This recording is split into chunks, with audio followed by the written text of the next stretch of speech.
दोस्तों, क्या आपने कभी सोचा है कि जो इंसान सबसे बड़ा गुनहगार है वही सबसे बड़ा मोरल लेक्चर दे रहा हो। कुछ ऐसा ही था मिडिवल इंग्लैंड का चर्च सिस्टम, जहां लोग धोखेबाजी से धर्म के नाम पर पैसे लूट रहे थे। आज हम बात करेंगे इंग्लिश लिटरेचर की सबसे आइकॉनिक और स्पाइसी कहानी की, द पार्डनर्स टेल, जिसे लिखा है जॉफ्री चौसर ने। ये कहानी है लालच, दोस्ती, धोखे और मौत की। चलिए इस पूरे ड्रामा को समझते हैं। द पार्डनर्स टेल, ये कहानी जॉफ्री चौसर के famous collection the Canterbury Tales का एक हिस्सा है। इसको हम अक्सर क्लास में एक प्ले बोल देते हैं, पर टेक्निकल टर्म्स में ये एक नैरेटिव पोएम या नैरेटिव टेल है। इसका सबसे बड़ा थीम पता है क्या है? Irony and corruption. चलिए देखते हैं कि इस कहानी को लिखा किसने है। अब मिलते हैं इस कहानी के मास्टरमाइंड से, जॉफ्री चौसर। इन्हें फादर ऑफ इंग्लिश लिटरेचर कहा जाता है। इन्होंने ये कहानी 14th सेंचुरी में लिखी थी, मिडिल इंग्लिश लैंग्वेज का यूज़ करके। पता है क्यों? क्योंकि उस टाइम पर सारे पढ़े लिखे लोग फ्रेंच या लैटिन में लिखते थे।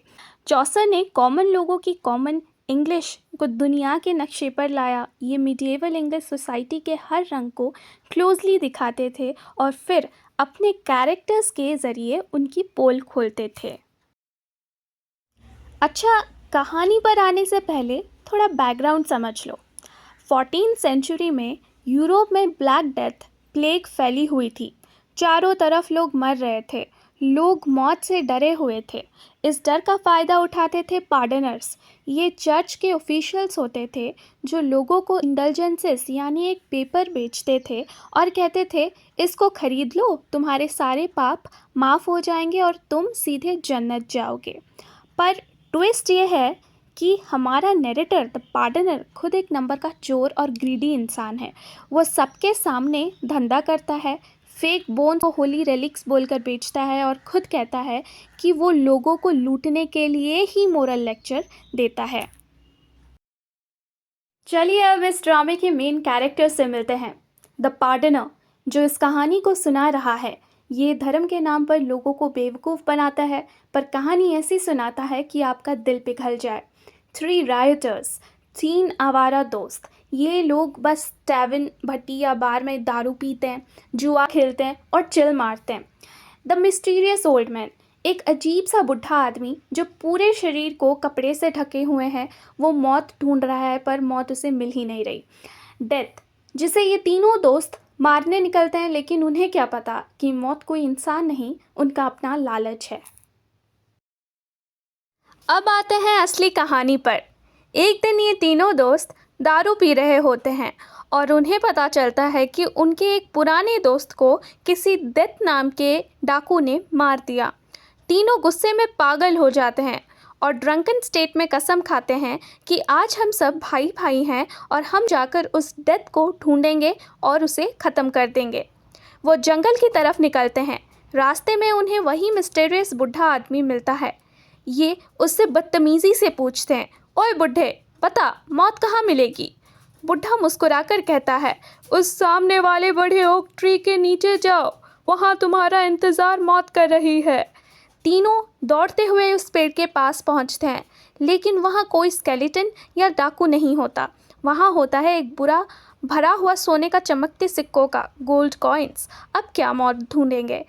उनका दिमाग ख़राब हो जाता है और वो मौत को भूलकर सोने पर टूट पड़ते हैं। अब यहाँ से शुरू होता है असली बेट्रेयल। दोस्तों ध्यान से सुनना।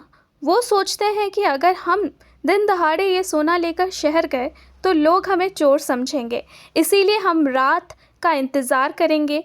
वो सबसे छोटे दोस्त को शहर भेजते हैं खाना और वाइन लाने के लिए। जैसे ही छोटा दोस्त जाता है, बाकी के 2 दोस्त आपस में कॉन्स्पिरेसी बनाते हैं। सुनो, जैसे ही वो आएगा हम दोनों उस पर हमला करके उसे मार देंगे, फिर ये सोना सिर्फ हम दोनों आपस में 50-50 बांट लेंगे। इधर जो छोटा दोस्त शहर गया था, उसके दिमाग में भी लालच का भूत चढ़ गया था। वो सोचता है, अगर मैं उन दोनों को मार दूं तो सारा सोना मेरा। वो क्या करता है, एक दुकान से चूहे मारने की दवा रैट पॉइजन खरीदता है और उसे वाइन की 2 बोतलों में मिला देता है और तीसरी बोतल अपने लिए साफ रखता है। कहानी का क्लाइमेक्स सुनने से पहले इसके थीम्स को समझ लीजिए, जो एग्ज़ाम के लिए बहुत ज़्यादा ज़रूरी है। रेडिक्स मेलोरम, लैटिन में इसका मतलब है greed is the root of all evil. सोना मिलते ही दोस्ती मिट्टी में मिल गई और तीनों दोस्त एक दूसरे के खून के प्यासे हो गए। हिपोक्रेसी, पार्टनर का पूरे दुनिया को बोलना कि लालच बुरी बला है, जबकि वो खुद सबसे बड़ा लालची इंसान है। इनएविटेबल फेट, तीनों दोस्तों को बुढ़े ने कहा था कि पेड़ के नीचे मौत मिलेगी, उन्हें वह मौत ही मिली उनके लालच के रूप में। और अब क्लाइमेक्स, छोटा दोस्त जैसे ही खाना और जहरीली वाइन लेकर जंगल लौटता है, बाकी दोनों दोस्त प्लान के मुताबिक उस पर टूट पड़ते हैं और उसे मौत के घाट उतार देते हैं। उसके बाद वो खुश होते हैं और सोचते हैं कि चलो यार थोड़ा सेलिब्रेट करते हैं, वाइन पीते हैं और फिर सोना लेकर चलेंगे। वो वहीं पॉइजन्ड वाइन उठाते हैं और पी लेते हैं।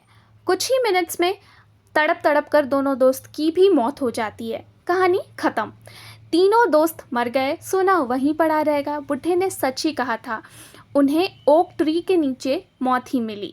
तो दोस्तों, चौसर हमें बताना चाहते हैं कि लालच इंसान को अंधा कर देता है और उनका टारगेट वो पार्टनर भी था जो इस मोरल कहानी को सुनाकर लोगों से कहता है, देखा, इसलिए तुम लोग अपना सोना मुझे दे दो और धर्म के रास्ते पर चलो। कैसी लगी आपको ये कहानी? कमेंट करके ज़रूर बताएं। वीडियो को लाइक करें और चैनल को सब्सक्राइब करना ना भूलें। See you in the next video.